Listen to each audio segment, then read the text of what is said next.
नमस्कार, मैं मनीष कुमार और आप देख रहे हैं तापमान एक्सप्रेस न्यूज। देखिए, बिहार की राजनीति कहे तो अभी गर्म है। जैसे जैसे बिहार विधानसभा चुनाव नज़दीक आते जा रहा है, महज 100 दिन से कम समय बचे हैं बिहार में विधानसभा होने में। ऐसे में राजनीतिक तापमान कहें तो पूरी तरीक़ा से भूचाल मच चुका है वक्फ बिल को लेकर के, और साथ ही साथ वोटर लिस्ट संशोधन को लेकर के। जब से चुनाव आयोग ने फैसला लिया है कि फिर से हम वोटर लिस्ट संशोधन करने जा रहे हैं और वक्फ बोर्ड को लेकर के एक बार फिर से तेजस्वी यादव जो नेता प्रतिपक्ष हुए हैं, कहीं न कहीं जदयू और एनडीए पे तंज कसे हैं। वक्फ बिल को लेकर के गांधी मैदान से साफ साफ तेजस्वी यादव कहते हैं कि यदि हमारी सरकार बनती है तो ये जो वक्फ बिल सरकार लेकर के आई है उसको हम कूड़ेदान में फेंक देंगे। लेकिन उससे पहले हम आपको बताना चाहते हैं कि दोनों सदनों से पास हो चुका है ये वक्फ बिल और ये सुप्रीम कोर्ट के बेंच में जा चुका है। ऐसे में तमाम मुद्दों पे हम बातचीत करेंगे। हमारे साथ बातचीत करने के लिए जदयू के तेज तर्रार नेता हैं आदित्य चंदेल जी। सर, सबसे पहले तेजस्वी के इस बयान को कैसे देख रहे हैं? दोनों सदनों से पास, सुप्रीम कोर्ट के पास, उसके बाद ये तो सीधे कह रहे हैं कि हमारी सरकार बनेगी तो इसको कूड़ेदान में फेंक देंगे। देखिए, तेजस्वी यादव जी न देश के संविधान को मानते हैं और न देश के कानून को मानते हैं। वक्फ बिल पार्लियामेंट में पास हो चुका है, एक कानून का रूप ले चुका है और जिन पक्षों का इस पे विरोध था वो सुप्रीम कोर्ट जा चुके हैं जी। अब जब मामला सुप्रीम कोर्ट में है तब आप इसको एक मुद्दा बना सकते हैं, चुनावी मुद्दा जी। इनको तो सबसे पहले देश के संविधान का, देश के कानून का सम्मान करना चाहिए कि कोई मामला अगर सुप्रीम कोर्ट ने इस पर फैसला नहीं दिया है, आप इतना बड़ा जन समूह को बुलाकर और लोगों को गुमराह कर रहे हैं। ये तो गुमराह करते हैं, उनके पास कोई एजेंडा नहीं है। उनको डर ये लग रहा है कि अब तो हमारे पास कुछ बचा नहीं है, मुस्लिम भी अगर मेरे से भाग जाएंगे तो हम चुनाव में मुँह क्या दिखाएंगे। तो ये जात पात के राजनीति में धार्मिक उन्माद फैला के बिहार में सत्ता पे काबिज होना चाहते हैं। और जहाँ तक ये कहते हैं कि कूड़ा में फाड़ के फेंक देंगे, सत्ता मांगे तो पहले सत्ता में तो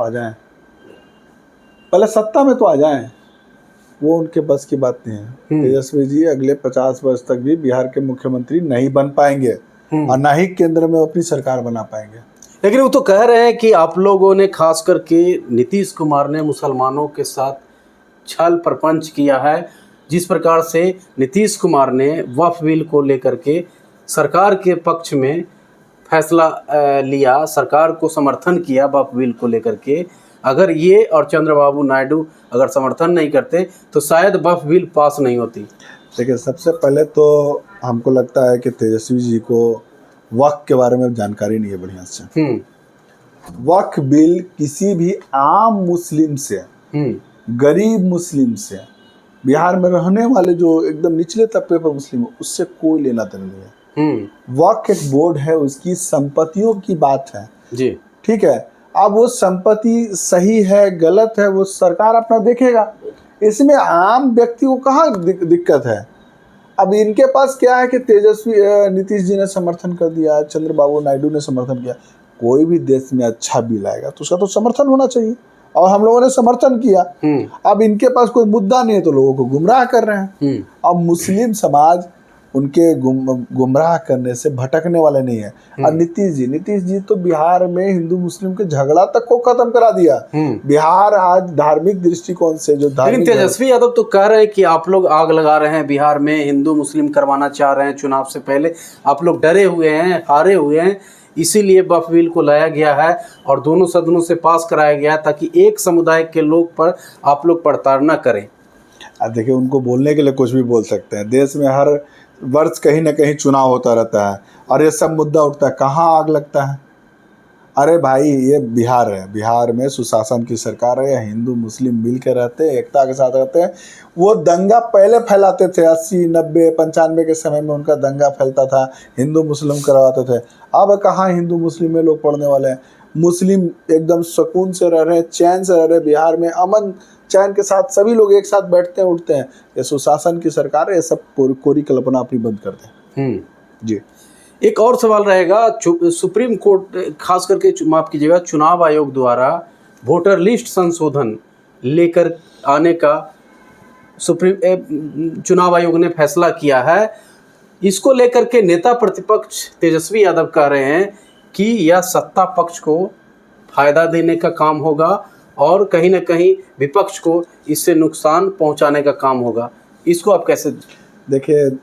बोले ना कि तेजस्वी जी के पास कोई मुद्दा नहीं है। अब संवैधानिक पक्ष है, चुनाव आयोग एक निष्पक्ष आयोग है, ठीक है। उससे ना किसी सरकार को कोई मतलब है और ना किसी को पार्टी को मतलब। और ये लगातार लेकिन चंदेल जी वो तो कह रहे हैं ना कि इतना कम समय बचा है चुनाव आयोग के पास, इतना कम समय में कैसे संशोधन संभव हो सकता है। वो कहीं ना कहीं इस मामले में वो कह रहे हैं कि रसीद मांगा जाएगा जो कि गरीबों के पास नहीं है। खेत का रसीद की बात कर रहे हैं तेजस्वी यादव, बिजली बिल की बात कर रहे हैं जो कि संभव नहीं है। इस कारण से तो कहीं ना कहीं तो सत्ता पक्ष को ये देखिए उनका कहने की बात है। देखिए चुनाव आयोग का निरंतर प्रयास, निरंतर ये सब चीज़ें एक्सरसाइज होता रहता है उनका। ऐसा कहीं कुछ नहीं है कि रसीद मांगा गया और रसीद नहीं होगा तो उनका चुनाव वोटर लिस्ट से नाम कट जाएगा। संभव ही नहीं है। जो 75 वर्ष से मतदान करते आए हैं उनका नाम कैसे कट जाएगा? अरे भाई, किसी का नाम गलत है उसको सुधार कर लिया जाएगा, किसी का कटा हुआ है तो उसको जोड़ दिया जाएगा। उसको देखना ही चुनाव काम है, वो कैसे कराते हैं, कितने समय में। जब 1 महीना में चुनाव करा लेता है चुनाव आयोग तो 3 महीना तो बहुत समय है। तो वो तो कह रहे हैं ना कि 8 करोड़ 9 करोड़ की आबादी में चुनाव होना है, ऐसे में बाढ़ प्रभावित क्षेत्र भी है, उसमें कहीं ना कहीं सत्ता पक्ष को फायदा देने की बात ऐसा कुछ नहीं है। चुनाव आयोग पूरी तैयारी के साथ है, उनको जहाँ जरूरत पड़ेगा उनके पास संसाधन उपलब्ध है, वो अपना करा लेंगे। लेकिन वो तो कह रहे हैं कि आप लोग को फायदा देने की बात हो रही है। दूसरी बात कह रहे हैं कि भाजपा के लोग और जदयू के लोग हारे हुए हैं, इसी को लेकर के चुनाव आयोग नया नया फैसला लेकर के आ रही है। ऐसा कुछ नहीं है कि हम लोग हारे हुए हैं। चुनाव आयोग के हिसाब से अगर हमको जीतना हारना होता तो हमको तो चुनाव ही नहीं लड़ना चाहिए था। हम एकदम फिक्स कर लेते कि अगले 50 साल तक मुख्यमंत्री एनडीए का होगा। अरे ये बेवकूफ़ वाली बात है, बचकानी बातें हैं। उनको डर है कि अरे जो अवैध रूप से भारत के अंदर घुसे हुए हैं, घुसपैठिए घुसे हुए हैं, अगर वो कुछ अगर इधर उधर हो गया तो कहीं चुनाव में प्रभावित ना हो जाए। जनता को क्या फर्क पड़ता है? जनता सरकार के साथ है, जनता देश के संविधान के साथ है, जनता देश के कानून के साथ है। लेकिन ये जो विपक्षी हैं, स्पेशली तेजस्वी यादव, इन लोगों को देश के कानून से कोई मतलब नहीं है, देश के संविधान से कोई मतलब नहीं। इसकी धज्जियां इन लोग उड़ाते रहते हैं। एक और सवाल रहेगा चलते चलते, लास्ट सवाल। आज जदयू के कार्यालय के बाहर कहा जाए तो जो दीवार पे है पूरा नीतीश जी और नरेंद्र मोदी का फोटो बैनर चिपका हुआ है, जिसमें साफ साफ रोजगार की बात हो रही है, महिलाओं के सम्मान की बात हो रही है, उद्योग की बात हो रही है। ऐसे में क्या लगता नहीं है कि जो तेजस्वी यादव ने अपने घोषणा पत्र में उन्होंने जो बात रखी है उस पे मजबूर हो करके नीतीश कुमार को प्रचार प्रसार करना पड़ रहा है, अपने कार्यालय के बाहर भी करवाना पड़ रहा है? पहला चीज़ है कि चुनाव की घोषणा हो गई है क्या कि घोषणा पत्र जारी कर? नहीं, अभी घोषणा नहीं हुई है। बिहार सरकार और केंद्र सरकार ने जो काम किया है लोगों के नज़र में है। पिछले 20 साल में बिहार का किस कदर विकास हुआ है, किस लेवल पे आप पटना की सड़कों पे चलते होंगे तो आपको पता है।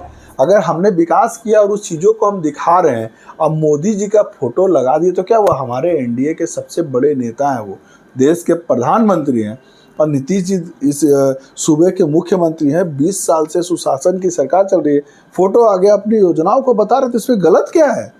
हजारों लोग हमारे पार्टी ऑफिस में आते हैं, हजारों लोग वहाँ से गुजरते हैं, इन सब चीज़ों को देखते हैं। अब उनके पास कोई मुद्दा नहीं है, वो बैनर पोस्टर नहीं लगा रहे हैं क्या? लेकिन वो तो तेजस्वी यादव कह रहे हैं कि आप लोग उनका जो भी घोषणा पत्र है, वो जो भी मिशन लेके चल रहे हैं, उसका आप लोग कॉपी कर रहे हैं। उनका कॉपी क्यों करेंगे? सरकार तो शुरुआत से जन कल्याण के काम करती है। जैसे महिलाओं का जो विधवा पेंशन आप लोगों ने बढ़ाने का काम किया, 400 से सीधे 1100 लेके चल गए। कुछ दिन के बाद वो कह रहे हैं कि हमारा माई बहन मान योजना भी इन लोग कॉपी कर लेगा, सब चोर लोग हैं। काहे चोर लोग हैं? अरे चोर तो उन लोग हैं जी कि चारा भी चुरा लेते हैं। हम लोग नारा कहाँ चुराते हैं, हम लोग काम करते हैं, ज़रूरत लगा उनका बढ़ा दी। आज हम लोगों ने 6,000 रुपया एक जो बच्चे इंटर्नशिप कर रहे हैं उनको हम दे रहे हैं 6,000 रुपया, समझे? तो 6,000 रुपया उनको देंगे पढ़ाई के लिए। 3,000 रुपया हम लोग जो कला संस्कृति से जुड़े हुए लोग हैं उनको 3,000 हम लोग पेंशन दे रहे हैं। तो ये कौन सी योजना उनकी चोरी कर ली है भाई? अब कौन सा बहुत बड़ा विजन था उनके पास, इतना पुल पुलिया हम लोगों ने बिहार में बनाए, बड़े बड़े रोड बनाए, उनकी योजना था कि मैंने चोरी कर ली? नहीं, वो तो कह रहे हैं कि हमारे पास विजन है बिहार को विकास करने के लिए, इसीलिए बिहार के लोगों से मांग रहे हैं कि 20 महीना हमको दीजिए, 20 साल नहीं दीजिए। 20 ही महीना में देखिएगा बिहार को नंबर 1 हम बना देंगे। हाँ, 20 महीना में बिहार नंबर 1 बन जाएगा नीचे से, अगर उनकी सत्ता आ जाएगी तो। 15 सालों में उन्होंने कुछ बिहार में नहीं किया। एक सड़कें नहीं थी, आज सड़कें चौड़ी हो गई, सब कुछ अच्छा हो गया, बिजली हो गया, सब कुछ हो गया। तो आप बोल रहे 20 महीना? बिहार की जनता बेवकूफ़ नहीं है, उनको मौका नहीं दे रही है। बिहार की जनता एनडीए के साथ है। बिहार की जनता नीतीश कुमार को अपना मुख्यमंत्री मान के चल रही है कि जब तक रहेंगे, और 2025 से 30 फिर से नीतीश। ये तो आप लोग कह रहे हैं ना 2025 से 30 फिर से नीतीश, लेकिन वो तो कह रहे हैं ना कि हम लोग कलम कॉपी बांट रहे हैं, आप लोग गोली या बंदूक बांट रहे हैं, लाठी डंडा बांट रहे हैं आप लोग। हम लाठी डंडा की बात कर रहे हैं। लाइसेंस अगर किसी को दिया जाए तो इसमें गलत क्या है? आप आज कलम बांट रहे हैं, कल चरवाहा विद्यालय खोल रहे थे, नहीं देखते हैं? आज पिताजी चरवाहा विद्यालय खोल रहे थे, अब बेटा कलम बांट रहे हैं। आप लोग बंदूक बांट रहे हैं सब लोगों को। बंदूक क्या लाइसेंस दे रहे हैं? क्यों नहीं दे सकते हैं? लाइसेंस देना क्या गलत है? लोग अप्लाई करते हैं, अगर उनको पसंद नहीं है तो उनके घर में परिवार में जितना लाइसेंस है सरेंडर कर दें। मानते हैं ना कि आप लोग बंदूक सब लोगों को, युवाओं को बंदूक बांट रहे हैं, क्यों कलम बांट रहे हैं?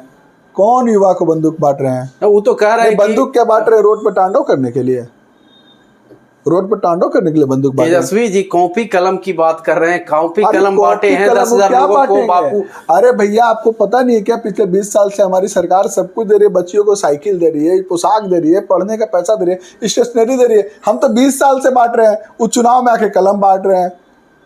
कहाँ बात कर रहे हैं? कहाँ नीतीश कुमार, कहाँ तेजस्वी यादव? कहाँ कंपेरिजन करते हैं? कोई कंपेरिजन है? कोई 75 साल का? तो वही तो कह रहे हैं ना कि एक मुख्यमंत्री जो 20 साल से थक चुका है, मानसिक रूप से बीमार हो चुका है, वो बिहार को चलाने में कहीं ना कहीं पूरी तरीका से फेलुअर हो चुके हैं व्यक्ति। हम युवा हैं, हमने नौकरी दिया, हमने दिया, उन्होंने नौकरी, वो कह रहे हैं कि 5 लाख नौकरी हम दिए हैं, दिलवाए हैं नीतीश कुमार को पकड़ के। नीतीश कुमार को पकड़ के वो काम करा सकते हैं। नीतीश कुमार रबड़ स्टाम्प है। वो तो कह रहे थे अपने पिताजी को पकड़ के कहीं नौकरी दिलवा लिए थे। अरे अपने पिताजी केंद्रीय मंत्री थे रेल में, तो क्यों नहीं बिहार के अंदर नौकरी भर दिए थे रख के? नौकरी जिसको दिए उसके बदले जमीन ले लिए, नौकरी जिसको दिए उसके बदले पैसे ले लिए। करोड़पति कैसे बन गए तेजस्वी जी? इसका जवाब दे ना। नीतीश जी से, नीतीश जी थक गए, 75 साल के एज में नीतीश जी थक गए, तो उनके पिताजी बहुत युवा हैं क्या? ये राष्ट्रीय अध्यक्ष से चुनाव लड़ रहे हैं। और देखिए कानून को कितना धत्ता बताता है हम लोग, सजाफ्ता है। जो सजाफ्ता कानून में कहता है कि 2 साल से ऊपर जिसका सजा हो गया है वो पद पे नहीं आ सकता, विधायक या विधायकी के चुनाव, लेकिन उन लोगों को विधायक का टिकट बांटेंगे। ये है आरजेडी का इतिहास। कहाँ आप नीतीश जी से तुलना कर रहे हैं? नीतीश जी सुशासन के प्रतीक है, नीतीश जी बिहार के शिल्पकार हैं। समझ गए? नीतीश जी का तुलना नहीं हो सकता है। अब आज जो लोग बोल रहे हैं ना विपक्ष के लोग, यही विपक्ष के लोग कल पछताएंगे, कहेंगे कि अरे भाई काम तो इन्होंने किया था, हम तो झूठे चुनाव मैदान में चले गए उनके खिलाफ झूठ बकने। चलिए, हमारे साथ थे जदयू के तेज तर्रार नेता आदित्य चंदेल जी। तमाम मुद्दों पे इन्होंने बातचीत रखा और कहा कि जहाँ तक के वक्फ बिल की बात है तो शायद तेजस्वी जी को पता नहीं होगा कि वक्फ बिल होता क्या है। कुछ लोगों ने इसको, कुछ जो लोग थे उनके कब्जा में था, लेकिन धीरे धीरे ये सरकार, कहा जाता है कि यह दोनों सदनों से पास हो चुका है। उसके बाद सुप्रीम कोर्ट में जब ये मामला चल रहा है तो तेजस्वी यादव को हाय तौबा मचाना नहीं चाहिए। ऐसे भी तेजस्वी यादव को कोई सत्ता पक्ष के लोग सीरियस नहीं लेता। जहाँ तक कि तेजस्वी यादव ने कहा कि हम कलम बांटते हैं, वो बंदूक बांटते हैं। तो कलम और बंदूक की बात इन्होंने की कि हम बंदूक लाइसेंस में देते हैं। अगर तेजस्वी यादव को भी नहीं चाहिए तो उनका परिवार में जितना भी लाइसेंस है सब जमा करें। हम ये कलम आज ये बांट रहे हैं, कॉपी आज बांट रहे हैं। हम लोग शुरू से ही कलम कॉपी बांटते आ रहे हैं। तमाम मुद्दों पे इन्होंने जिक्र किया। आप क्या सोचते हैं इनकी बात पर? कितना सहमत हैं? कमेंट बॉक्स में प्रतिक्रिया जरूर दीजिएगा। धन्यवाद।